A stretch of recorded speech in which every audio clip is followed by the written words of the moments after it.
Good morning, guys. We got this Chevy Avalanche we about to get into. On the door panels, we got a lot of stains and just from it being older model, you know, just being used, wear and tear.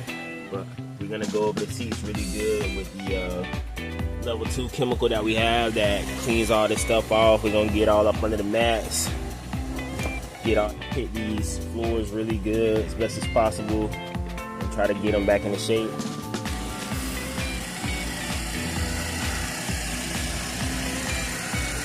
We're not working on top of the concrete, cement, whatever. Alright guys, there you have it. Gonna show y'all what it looked like afterwards and go from there. How it looked versus what we started with before we throw the mats down. Got it all shampooed and whatnot because we got everything clear. Dirt sucked out of the stain, so that's what we're looking like. So I'm ready to finish it up. I'll show y'all the finished product of it. Got the panels all nice and wiped down, back to normal. Cup holders looking good. Shampooed the carpet, shampooed the mats. Shining. Looking amazing. Check out Winningedgecarwash.com. Hit that request service day button. We'll get to you as soon as possible.